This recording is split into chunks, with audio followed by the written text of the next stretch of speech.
नमो सिद्धानं नमो आयरीयानं नमो वज्रायानं नमो लोये सव्यसाहूनं वन्दित्तु सव्वसिद्धे ध्रुवमचलमणो वमं गतिं पत्ते वोच्छामि समय पाहुळ मिणमो सुध केवली भणिदम् नमः समय साराय स्वानुभूत्या चकासते चित्स्वभावाय भावाय सर्वभावांतरक्षिदे निज स्वरूप को परमरस जामे भरो अपार वंदो परमानंदमय समय सार अविकार।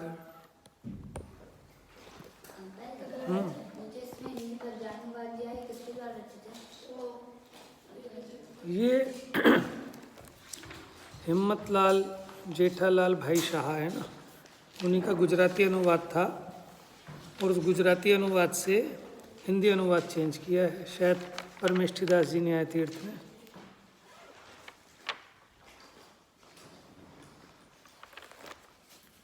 जी, तो 39 से 43 नंबर तक की गाथा में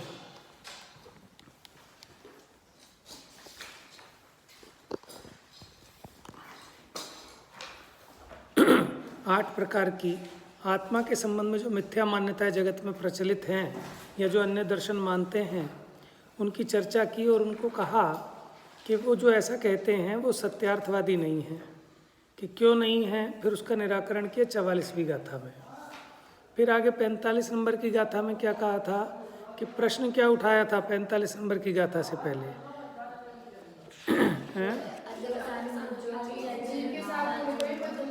हाँ, पुद्गल रूप क्यों कहा? क्योंकि वो चेतन रूप लगते हैं, ऐसे भासते हैं, फिर भी उन्हें पुद्गल क्यों कहा? क्योंकि जो 8 प्रकार का कर्म है वो सभी पुद्गल है और वो कर्म के उदय का विपाक है, जिसका फल दुख नाम से प्रसिद्ध है।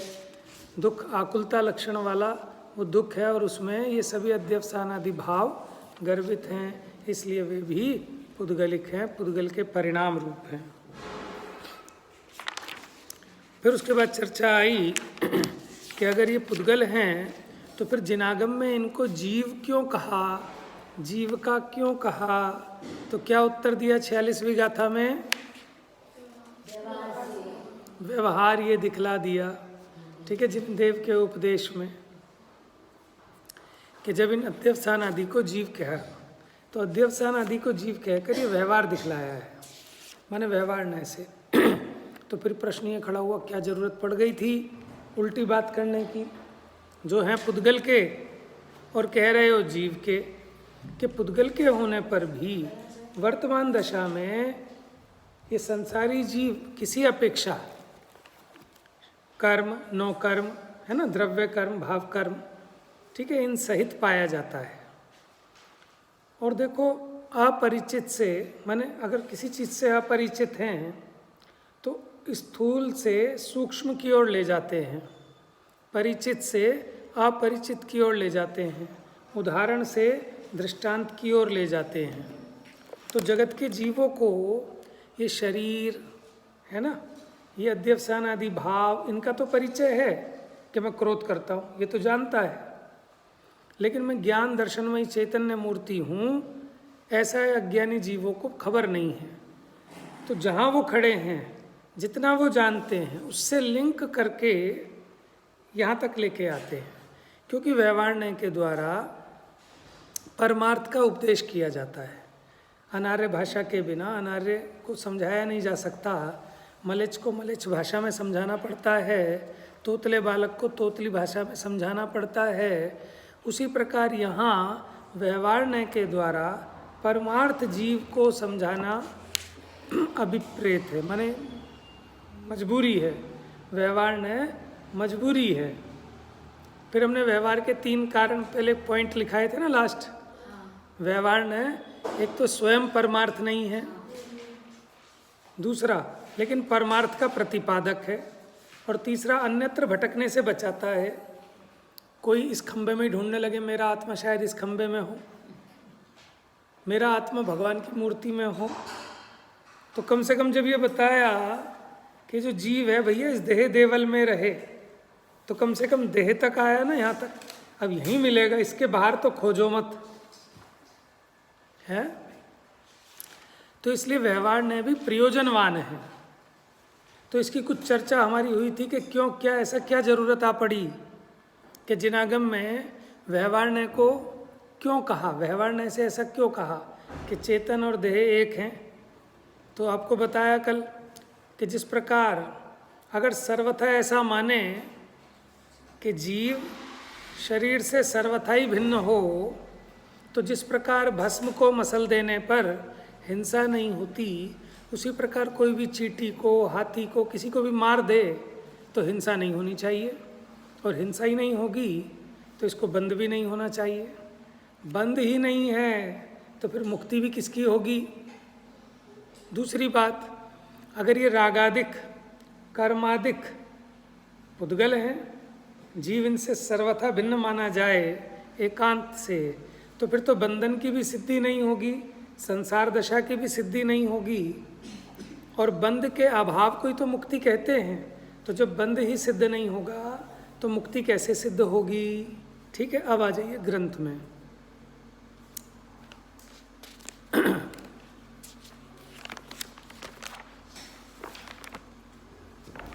गाथा नंबर 46 की टीका पढ़ी आप लोगों ने, कल मैंने छोड़ दी थी। चलिए हमें पढ़ा देते हैं फिर।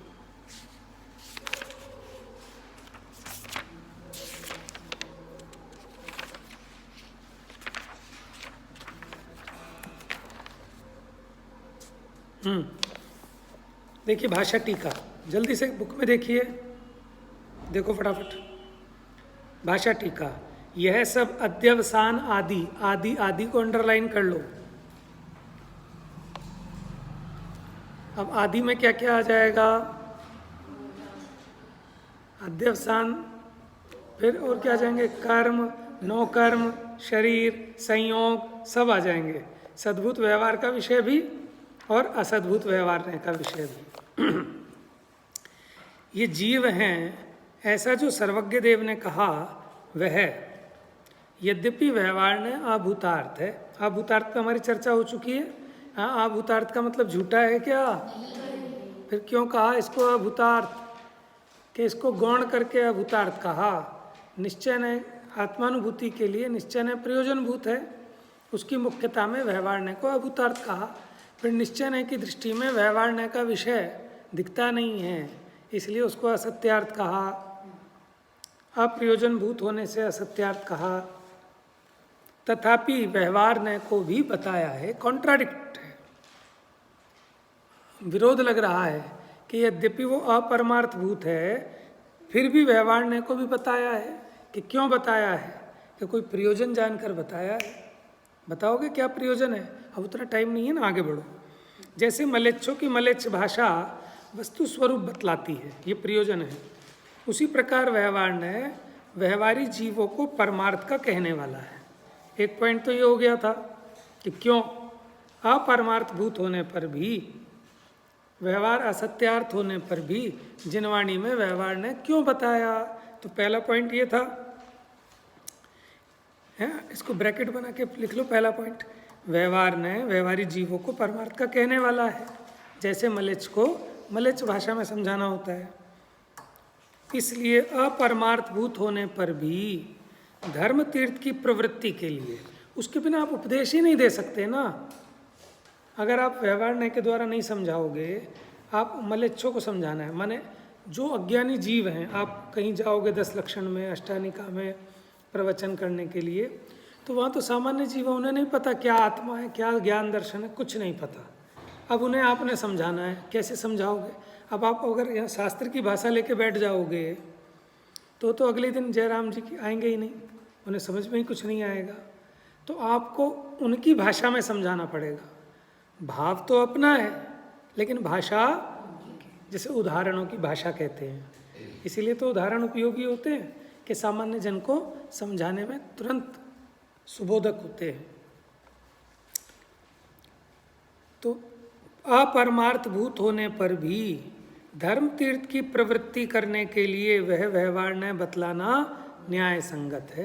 अब धर्म तीर्थ की प्रवृत्ति में एक तो उपदेश की बात ले ली थी, दूसरी आप ये ले लो जो व्यवहार, शिष्टाचार, चरणानियोग, हमारी जो परंपराएं हैं वो सब तभी तो चलेंगी, नहीं तो पानी छान के पीना, ठीक है, देख के चलना, किसी से गलत व्यवहार नहीं करना, इसी से तो धर्म की प्रभावना होती है, धर्म आगे बढ़ता है।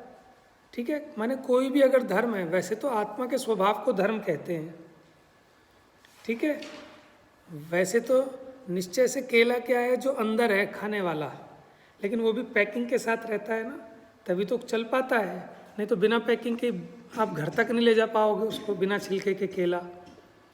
उसी प्रकार व्यवहार ने भी पैकिंग के समान है, छिलके के समान है, लेकिन उसका भी अपना प्रयोजन है, वो उसको सुरक्षा प्रदान करता है, वो माल का परिचय कराता है।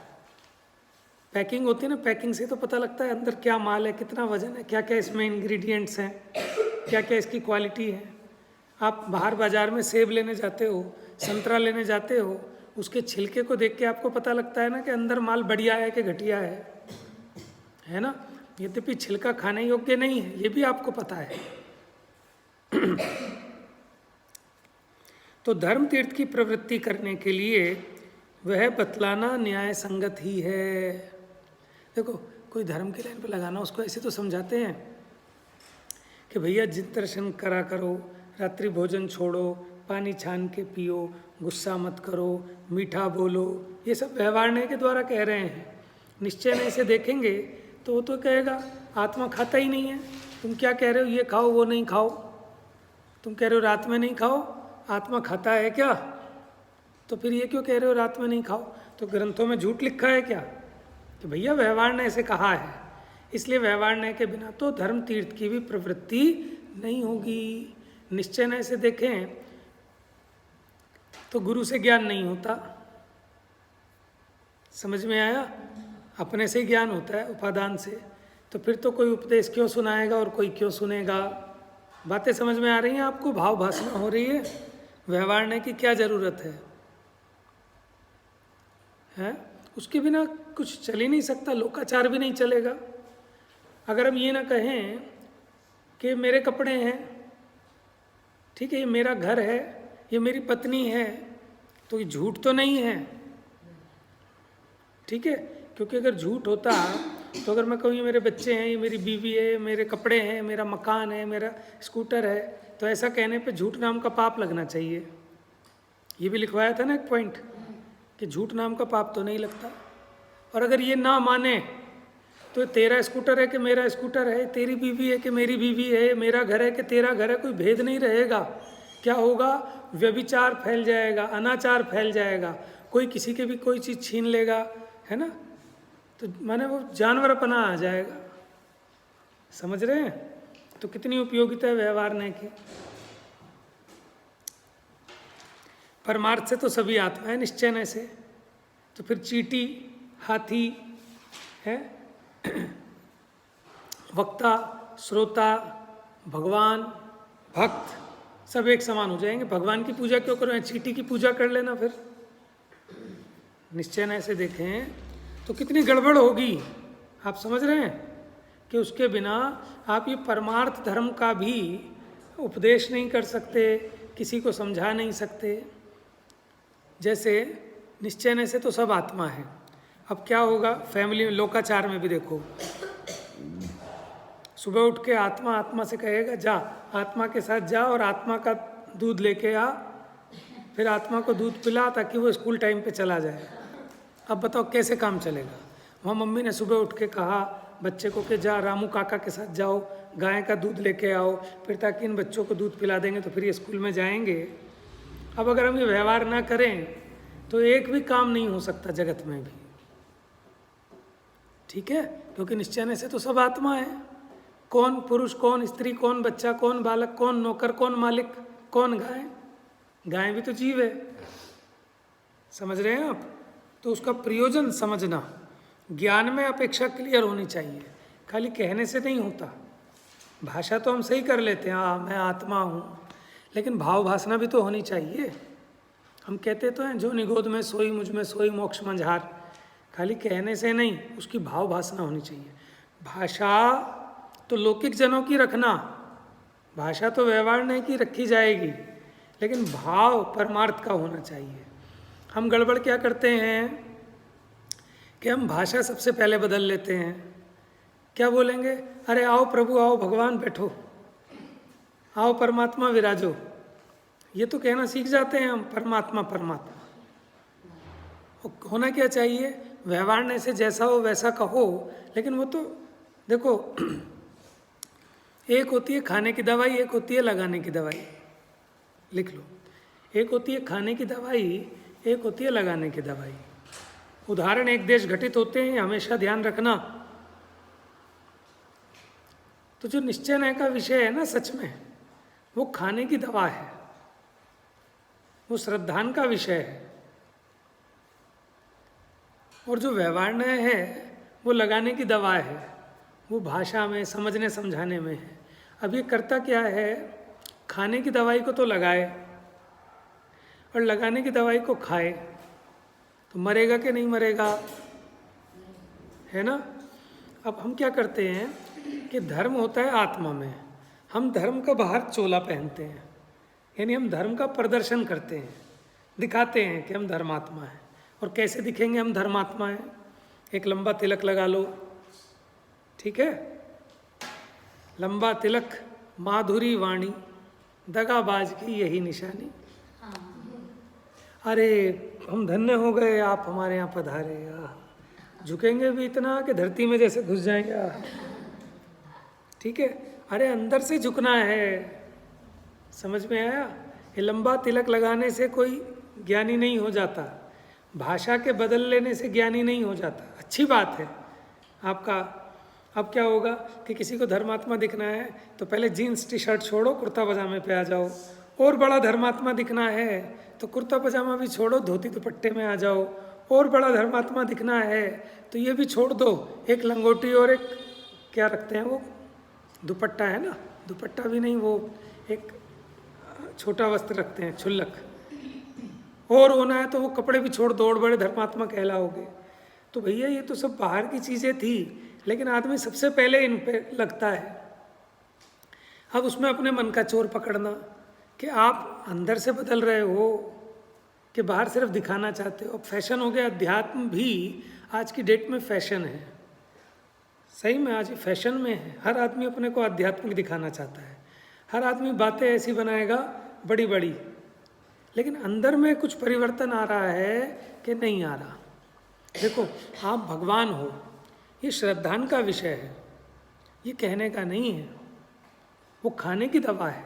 इसी प्रकार जो परमार्थ ने कहता है वो श्रद्धान की बात है, ठीक है, खाने की दवा है। अब ये खाने की दवा को तो लगाता है, और जो लगाने की दवा है व्यवहारने वाली चीज़ें कि मेरी पुत्र है, मेरी पुत्री है, मेरा घर है, मेरे संयोग है, सब व्यवहारने की बातें हैं, बाहर बाहर में कहने की है। लेकिन चित्त में ऐसा ही मानता है कि ये मैं शरीर वाला ही हूँ, ये कपड़े मेरे हैं, ये स्त्री मेरी है, पुत्र मेरा है। श्रद्धान को पलटता नहीं है, समझ गए? ये सिर्फ टोडरमल जी की भाषा में कहें तो चतुराई की बातें बनाता है, स्वयं मेहनत रहना चाहता है और दूसरों को दोष लगाता है। जिन आज्ञा माने सो ऐसी अनीति संभवे नहीं, जिन आज्ञा माने तो ऐसी अनीति संभव नहीं है। कुछ समझ में आ रहा है आपको? मेरा टारगेट था 2-3 गाथाएं लेने का, लेकिन आप लोग इतनी रुचि से सुनते हो तो मुझे आनंद आता है कि और उसका खुलासा करें और बताएं, क्योंकि ये जो खुलासे में आपके चित्त में जम जाएगा ना, ये आपको काम आएगा जिंदगी भर। ये जो हम कर रहे हैं बाहर बाहर में, ये व्यवहार है, समझना ये भी जरूरी है, क्योंकि इसके माध्यम से आपको उसका निमित्त बना रहेगा। लेकिन उसमें जब आप गहराई में उतरते हो, उसकी भाव भासना में, उसका यथार्थ उद्देश्य तो यही है। लेकिन हम होता क्या है कि हम यथार्थ उद्देश्य को भूल जाते हैं और लीपापोती में लग जाते हैं। ठीक है ना, कटु सत्य है, ये कड़वी बात है। स्कूल में भी हम सिर्फ 100 में से 100 नंबर आ जाएं इसमें लगे हैं, बस उसी हिसाब से पढ़ाई कर रहे हैं। लेकिन जो हम पढ़ रहे हैं उसका क्या प्रयोजन है क्यों हम ये पढ़ रहे हैं, हम सोशल साइंस पढ़ रहे हैं, क्या प्रयोजन है उसका, क्यों पढ़ाई जा रही है हमको? ये हम जो मैथ्स पढ़ रहे हैं, अकाउंट्स पढ़ रहे हैं, साइंस पढ़ रहे हैं, क्यों पढ़े हैं इसको? यहाँ जो कंसेप्ट हमने सीखा, क्यों सीखा? इससे क्या फ़ायदा था, क्या उद्देश्य था इसका, हमारे जीवन में क्या काम आना है इसका, उस पर किसी का ध्यान नहीं है। लेकिन बस लीपापोती चल रही है, आप रट लो, ऐसा का ऐसा पेपर में लिखे हो, सुंदर सजा दो, ठीक है। अब जैसे नोट्स हैं, अब नोट्स में भी दो बातें होती हैं, दो तरह के लोग होते हैं। एक तो लीपापोती में ही लगे रहेंगे, इधर भी कलर मार, उधर भी कलर मार, इधर ये प्रिंटेड लगा, इधर डिज़ाइन लगा, उधर वो लगा। और एक व्यक्ति होता है इनमें नहीं जाता, लेकिन जो मुद्दे की बात है वो तुरंत इसमें लिखता है। तो उपयोगिता किसकी ज़्यादा है? मुद्दे। अब मुद्दे की बात छूट जाए, ऐसे कलर पलर मत भरना। हाँ, मुद्दे की बात लिखकर भी अगर कर पाओ तो अच्छा है, वेल एंड गुड है, ठीक है, सोने पे सुहागा है। लेकिन मनाही किस चीज़ की है कि बाहर बाहर की लिपापोती में रह जाता है जीव और खुश हो जाता है कि हाँ मेरा काम बहुत बढ़िया हो गया। समझ में आया? जैसे सुबह उठे, मुंह साबुन से धो लिया, बालों में तेल लगा लिया, मुंह पे क्रीम लगा ली, कपड़े चेंज कर लिए, हो गया। अच्छा देखो, ऊपर ऊपर के कपड़े चेंज कर लें, अंदर के करें नहीं, तो ज़्यादा नुकसानदायक है। भले ही ऊपर के मैले हों, अंदर से मैले नहीं होने चाहिए। लेकिन हमारी बुद्धि कैसी है? बुद्धि कैसी है कि अंदर के तो मैले ही नहीं हुए, ये बनियान तो मैला ही नहीं हुआ, है ना, और ऊपर के मैले दिखते हैं, वो दिखते ही नहीं किसी को। समझ में आया? तो अब ये दूसरों को दिखाने के लिए है। ऐसे ही धर्म के मामले में समझ लेना कि आपके अंदर में भावना कैसी है जीवों के प्रति, आपके चित्त में दया है कि नहीं है। ये थोड़ी ना किसी को दिखना है। दिखना तो ये है कि मैं पानी बाहर में छान रहा हूँ, ये दिखाई देगा किसी को। बात पकड़ रहे हो आप? मैं क्या कहना चाह रहा हूँ कि हम कहाँ फंस रहे हैं कि हम खाली दिखावा तो नहीं कर रहे दूसरे को छलने के लिए, और ये अपने अंदर की माया कषाय है। समझ में आया? क्या हम उतने धर्मात्मा हैं जितना हम दिखाना चाहते हैं? पूछ नहीं रहा, हम भी उसी में शामिल हैं, लेकिन हमें अपनी अपनी कषाय को पकड़ना चाहिए, है ना। क्या हम उतने शांत हैं जितना शांत हम दिखते हैं? अब मैं यहाँ YouTube पे हूँ, अब मैं जितना शांति से बोल रहा हूँ, क्या मैं इतना शांत हूँ? ये अपने डायग्नोस करने की ज़रूरत है। समझ में? जब 100 लोगों की सभा में हम बोलते हैं, क्या ये मेरा वास्तविक चारित्र है? तो फिर अच्छा, माने दोगला नहीं होना ना, ये दोपना नहीं होना चाहिए, डुअल फेस। तो जैसा मैं हूँ फिर ऐसे क्या 100 लोगों की सभा में बोले तो और महामूर्ख है। समझ में आया? ये तो योग्य है कि 100 लोगों के सामने आप बोल रहे हैं तो वहाँ आपको शिष्टाचार का पालन करना चाहिए। लेकिन हम जोर इस बात पर दे रहे हैं कि आपको अपने अंतरंग को भी चेंज करना चाहिए। तो व्यवहार के द्वारा जो आपने बाहर की क्रियाएं सुधारी, लेकिन आपको उसके अनुरूप परिणाम भी सुधारने चाहिए। और खाली परिणाम ही नहीं, अभिप्राय भी सुधारना चाहिए। बात समझ में आई? जो खाने की और लगाने की दवाई बताई, उसमें हमने बताया कि सिर्फ मायाचारी नहीं करनी कि दिखाने के लिए। जैसे जितने बड़े गुंडे हैं आप देखना, बिल्कुल एकदम चमकते हुए सफ़ेद कपड़े पहनेंगे। जितने बड़े बदमाश गुंडे, वो ऐसे कपड़े पहनेंगे एकदम सफ़ेद, जैसे विद्वान पहनते हैं। समझ में? लेकिन मन तो पूरा काला है, कपड़ा सफ़ेद है, उतना ज़्यादा सफ़ेद है, सुपर वाइट है। लेकिन इस बाहर के सुपर वाइट कपड़े से कोई लाभ ज़्यादा होने वाला नहीं है। बाहर के लोग तो कह देंगे अच्छा है, लेकिन तू अच्छा बन। जैसे घर में कोई मेहमान आने वाले हैं तो भैया साफ़ करो, अच्छा नहीं लगता। तो मेहमान के लिए साफ़ करना है, चलो तो भी कैसे साफ़ करते? जो ऊपर बाहर कूड़ा पड़ा था अंदर कर दिया, बेड के नीचे खिसका दिया, इधर बक्से के नीचे खिसका दिया, उधर टेबल के नीचे खिसका दिया, हो गया साफ़। तो ये वाली सफाई करनी है क्या? तो धर्मात्मा दिखना है कि धर्मात्मा होना है? समझ में आया? धर्मात्मा दिखना ये एक अकेला व्यवहार की अपेक्षा समझ लेना कि व्यवहार में क्या है, वो दिखाई देता है बाहर में, लेकिन होना वो परमार्थ है। समझ में आ गई? चलो, यदि व्यवहार ने न बताया जाए तो क्या दिक्कत है, क्या आपत्ति आएगी? अभी बहुत सारी बातें बताई। और देखो देखो भाई, निश्चय नय से तो शरीर और जीव भिन्न भिन्न हैं। अगर आप निश्चय नय का उपदेश करें, शरीर और जीव को सर्वथा ही भिन्न बताएं, तो जैसे भस्म को मसल देने पर हिंसा का अभाव है। अंडरलाइन कर लेना इस बात को। माने व्यवहार में न बताया जाए, मात्र निश्चय का ही उपदेश किया जाए तो क्या दोष आएगा? लिख लो, क्वेश्चन लिखना है तो क्वेश्चन लिखो बेटा। यदि व्यवहार ने न बताया जाए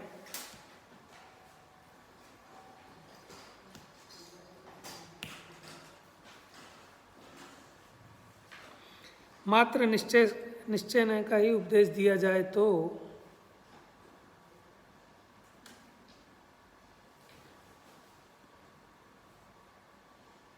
क्या दोष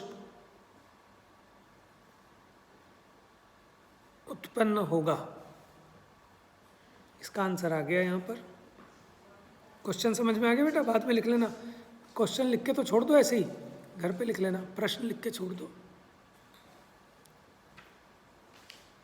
देखो, अब निश्चय न से तो जीव और शरीर भिन्न भिन्न हैं, और अगर आप निश्चय न से ही कहें कि शरीर और जीव भिन्न भिन्न हैं सर्वथा, तो जैसे भस्म को मसल देने पर हिंसा का अभाव है, उसी प्रकार त्रस स्थावर जीवों को निशंकतया मसल देने पर, कुचल देने पर घात करने में भी हिंसा का अभाव ठहरेगा। क्योंकि शरीर और आत्मा तो भिन्न भिन्न है। आपने शरीर को ही तो मसला, और शरीर तो पुद्गल है, उसमें तो जीव है ही नहीं, तो फिर वहाँ पे भी हिंसा का अभाव ठहरेगा। बात समझ में आ रही है? क्वेश्चन बाद में लिख लेना, कोई बात नहीं। और इस कारण बंध का ही अभाव सिद्ध होगा, बंद ही नहीं होगा फिर जीव को हिंसा संबंधी। तथा अब दूसरी बात, दोष उत्पन्न होगा, उसी में दूसरा पॉइंट है। वो पहला पॉइंट था कि हिंसा का अभाव ठहरेगा, ये पहला पॉइंट। दूसरा पॉइंट देखो, ये बता रहे कि अगर परमार्थ की ही बात करो, व्यवहार का उपदेश ना करो, तो क्या दोष आएगा? दूसरा पॉइंट, परमार्थ के द्वारा जीव राग द्वेष मोह से भिन्न है, तो परमार्थ से राग द्वेष मोह से भिन्न बताने पर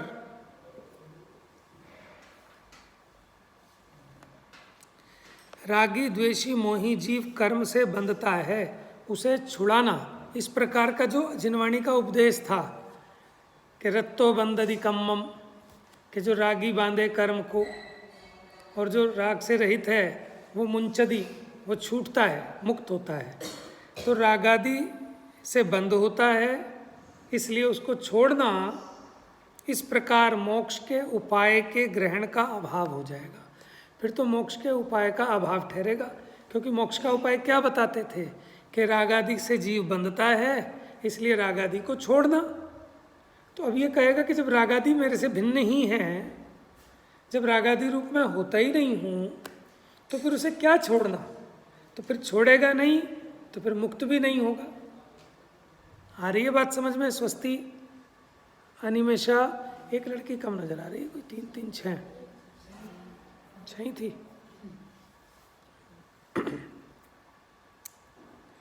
रागी द्वेषी मोही जीव, अदिति अच्छे री। रागी द्वेषी मोही जीव कर्म से बंधता है, उसे छुड़ाना, इस प्रकार मोक्ष के उपाय के ग्रहण का अभाव हो जाएगा। ये मैंने कल भी समझा दी थी ये बात। क्योंकि बंध सिद्ध नहीं होगा, क्योंकि जीव में जब राग है ही नहीं, राग से भिन्न ही है, तो फिर तो बंध से रहित ठहरेगा, कर्म से भी रहित ठहरेगा, और फिर कर्मों से रहित करके मुक्त होना, ये उपदेश भी संभव नहीं होगा, और इससे मोक्ष का भी अभाव ठहरेगा। तो आप पहले पॉइंट में तो ये लिख सकते हैं कि वो हिंसा नहीं होगी फिर त्रस स्थावर को कुचल देने पर भी। दूसरा पॉइंट ये होगा कि जब जीव राग द्वेष से भिन्न बताया जाएगा, तो फिर तो बंध की सिद्धि नहीं होगी, और जब बंध की सिद्धि नहीं होगी तो राग द्वेष को मेटना, ये उपाय भी कोई क्यों करेगा? तो फिर मोक्ष का भी अभाव ठहरेगा। इस प्रकार यदि व्यवहार न बताया जाए, इस प्रकार यदि व्यवहार न बताया जाए, ये होना चाहिए ना। आपके में क्या लिखा जाए? अच्छा, मेरे में नहीं लिखा। इस प्रकार यदि व्यवहार न देना जरा ब्लैक पेन। इस प्रकार यदि व्यवहार ने, ब्रैकेट में लिखा है आपके उसमें, इस प्रकार यदि व्यवहार ने ना बताया जाए। अब देखो जो लकीर के फकीर होते हैं वो तो यही समझ लेंगे, कहीं समझ ही नहीं पाते वो बेचारे। व्यवहार ने न बताया जाए तो बंध मोक्ष का ही अभाव ठहरता है। इस पर क्वेश्चन बहुत बनेंगे, बहुत विषय बनेगा इस पर। पंडित जयचंद जी का भावार्थ देखो। परमार्थ ने तो जीव को शरीर तथा राग द्वेष मोह से भिन्न कहता है। परमार्थ ने क्या कहता है कि जीव शरीर से, कर्म से, नो कर्म से, राग आदि से भिन्न है। तो हम पूछ सकते हैं परमार्थ ने जीव के स्वरूप को कैसा कहता है? निश्चय ने जीव के स्वरूप को कैसा कहता है कि कर्म से भिन्न, द्रव्य कर्म से भिन्न, नो कर्म से भिन्न, राग द्वेष मोह से भिन्न, शरीर से भिन्न। कर लो अंडरलाइन। यदि इसी का एकांत ग्रहण किया जाए, देखो एकांत का निषेध है, तो शरीर तथा राग द्वेष मोह पुद्गल में सिद्ध होंगे। क्योंकि निश्चय से देखें तो शरीर राग द्वेष मोह बताया था ना, पुद्गल के परिणाम है, अध्यवसान आदिक पुद्गलिक हैं। तो फिर पुद्गल का घात करने से हिंसा नहीं होगी, क्योंकि शरीर का ही तो घात कर रहे हो आप किसी के, और वो तो पुद्गल है, तो फिर हिंसा ही नहीं होगी। इसमें आ गया ना आपके लिए याद करने के लिए इजी लैंग्वेज में। पहला पॉइंट आ गया है कि हिंसा नहीं होगी और राग द्वेष मोह से बंध नहीं होगा। क्वेश्चन ये बन सकता है कि इसका आशय स्पष्ट करें। सेंटेंस दे देंगे आपको, लिख लो, जल्दी लिख लो बड़े बच्चे। बेटा तुम जितना लिख पाओ उतना लिखना, ज़्यादा परेशान मत होना लिखने लिखने के चक्कर में। इस वाक्य का, यदि सर्वथा जीव को शरीर राग द्वेष मोह से भिन्न माना जाए, यानी एकांत से जीव को शरीर राग द्वेष मोह से भिन्न ही माना जाए, कहा जाए,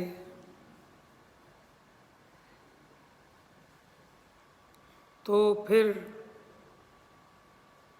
त्रस स्थावर का घात होने पर हिंसा नहीं होगी तथा राग द्वेष मोह से बंध नहीं होगा।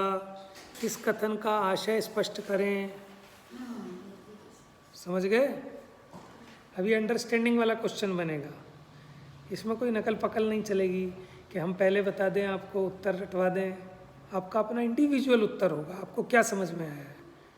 इस पर आपका एक प्रवचन हो सकता है पौने घंटे का, बहुत बढ़िया। आप इस विषय को तैयार कर लो और बस इसी बात को समझाओ आप। समझ में? 3 दिन से ही चल रही है ना बात।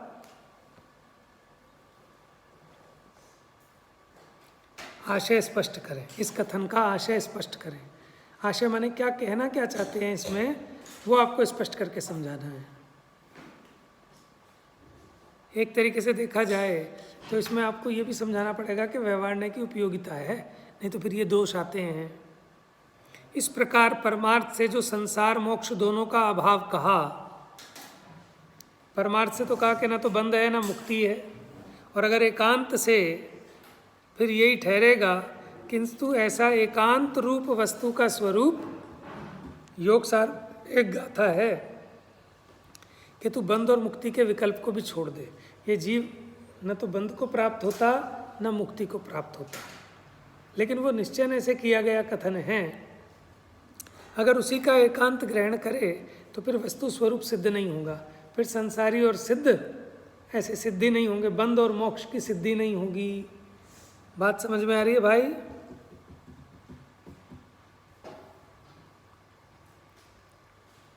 अवस्तु का श्रद्धान ज्ञान आचरण अवस्तु रूप ही है, माने जैसा वस्तु स्वरूप नहीं है, ठीक है, वैसा अगर हम माने जाने और वैसा आचरण करें तो वो हमारा मानना जानना और आचरणा वो भी मिथ्या ही होगा, वस्तु रूप होगा।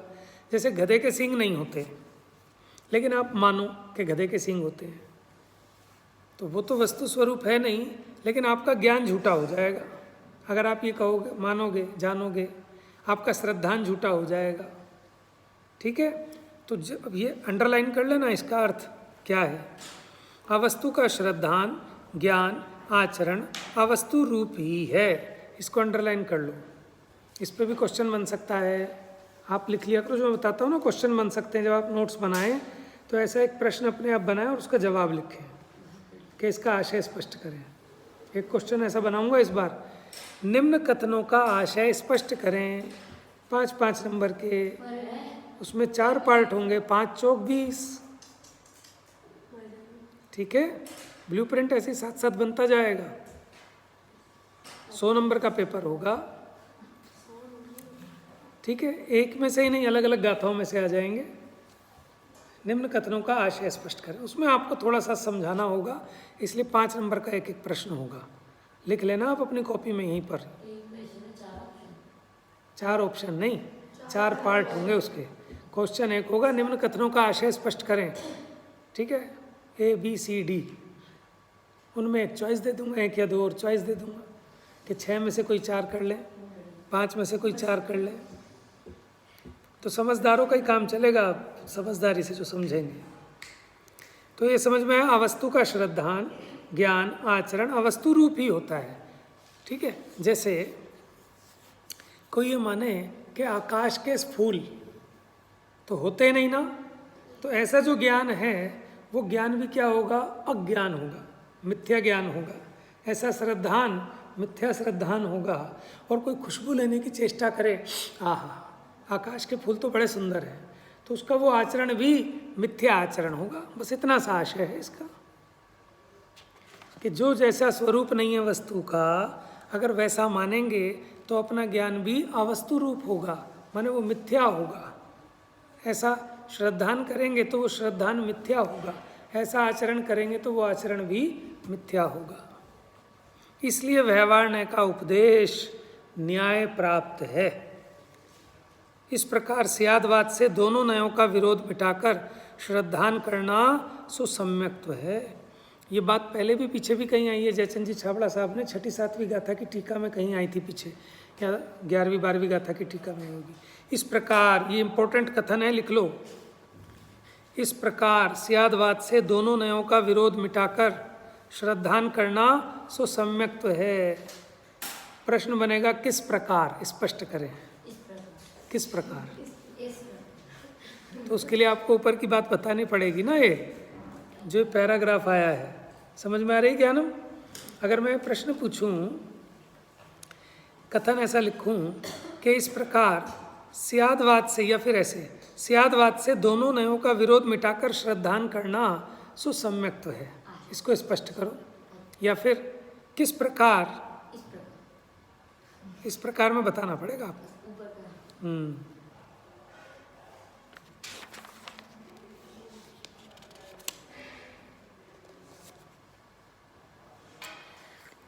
आइए 47-48 का था, 5 मिनट की है सिर्फ। अब शिष्य पूछता है कि व्यवहार ने किस दृष्टांत से प्रवृत्त हुआ, कोई उदाहरण से समझाओ भैया, हम मोटी बुद्धि हैं, हमको समझ में नहीं आ रहा आप क्या कह रहे हो। व्यवहार ने हमें समझ में नहीं आ रहा। तो कुंद आचार्य के सामने ऐसा लगता है कि बहुत सामान्य लोग थे समझने वाले, या उन्होंने जन सामान्य के लिए इस ग्रंथ की रचना की है, तो बिल्कुल देसी भाषा में समझा रहे हैं। वो व्यवहार ने के भेद प्रभेद समझाने नहीं बैठे, व्यवहार ने की परिभाषा भी नहीं समझा रहे, वो बस उदाहरण से समझा देंगे। ठीक है, ये कला होती है जन सामान्य को समझाने के लिए। देखो, रायाहु निगदोत्तीय एसो बल समुदयस् आदेशो, बोलो, व्यवहारेण दुच्चदी तथे को निगदो राया। राया माने राजा। अरे लिखने की क्या जरूरत है को, इतना तो आपको पता लग गया। निगदो माने निकलता है, निर्गत होता है। इति ऐसा, ऐसो बल समुदयस्, बल समुदाय,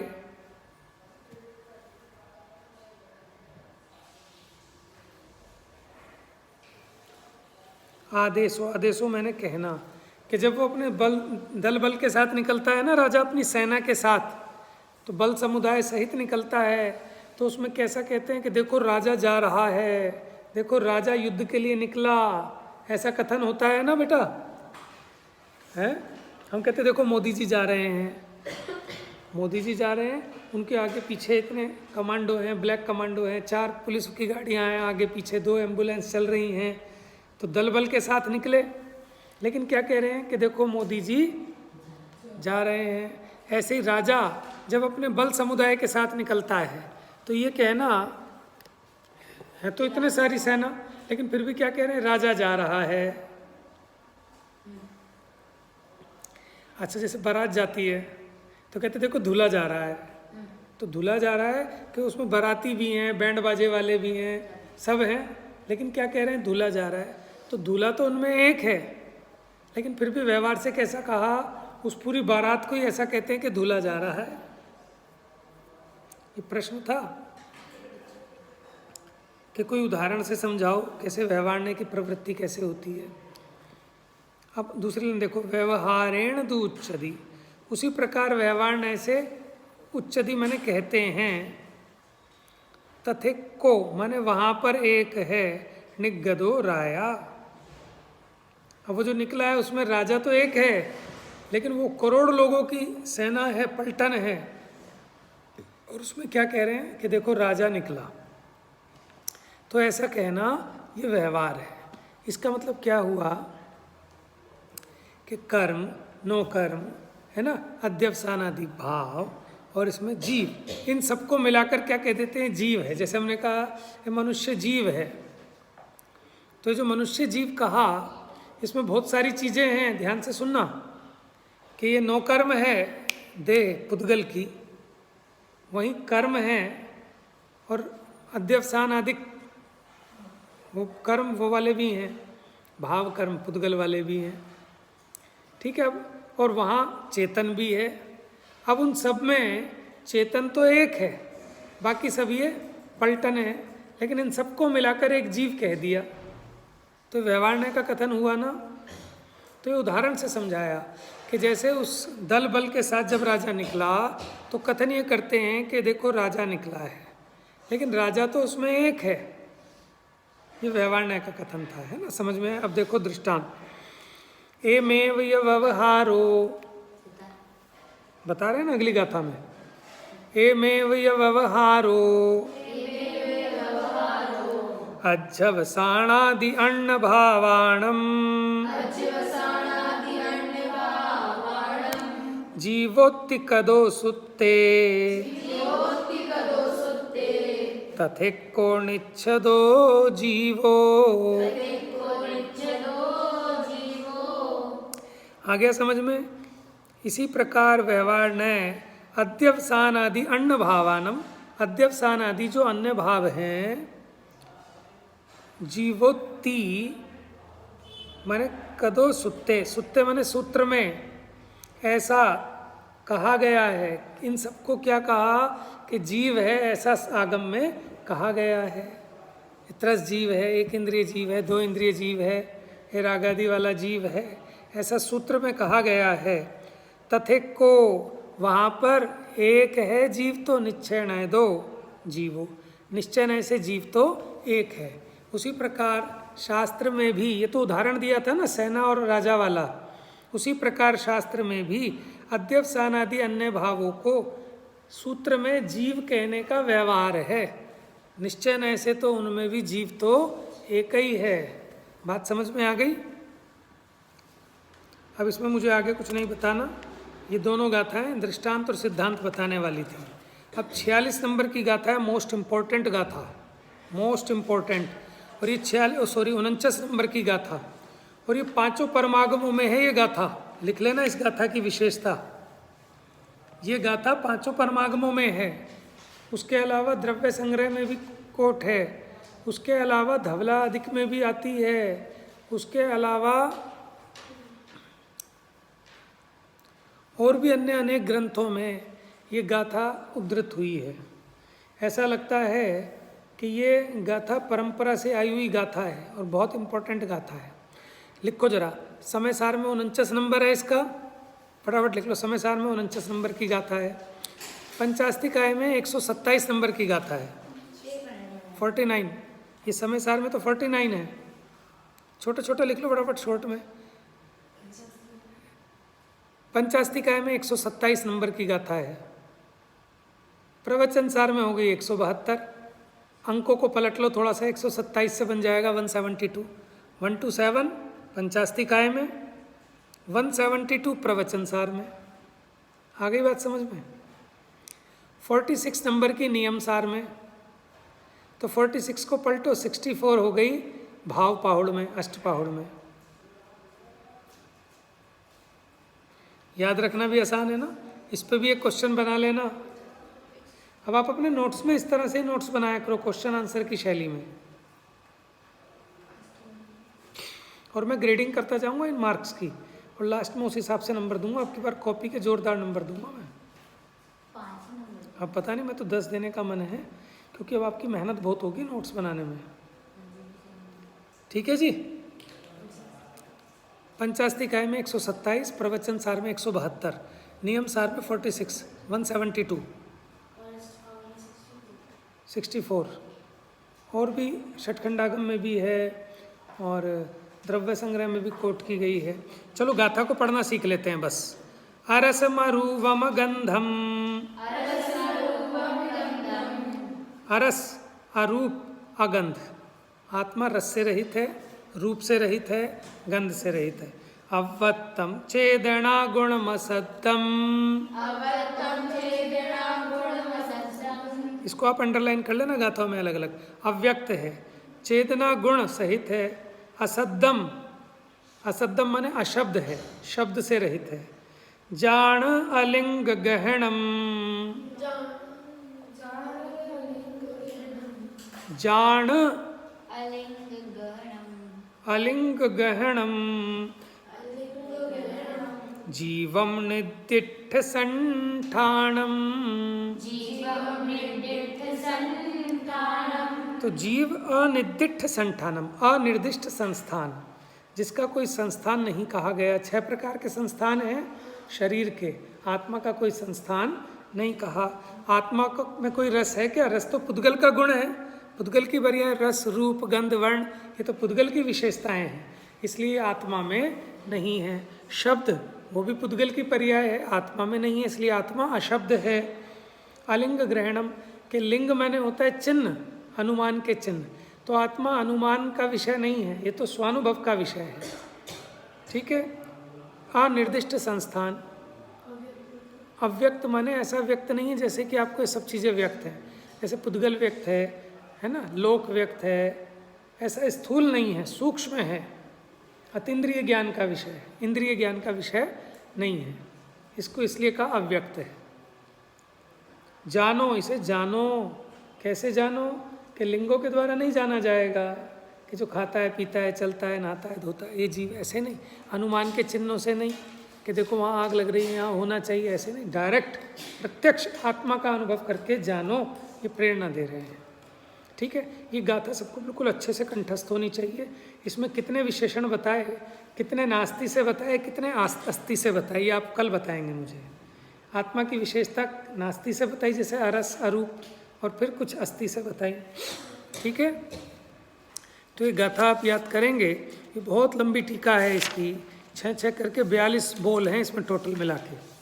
इसको समझाने के लिए 42 पॉइंट बनेंगे इसके। हाँ जी, वो 42 पॉइंट याद कराऊंगा, फटाक आप बना लोगे।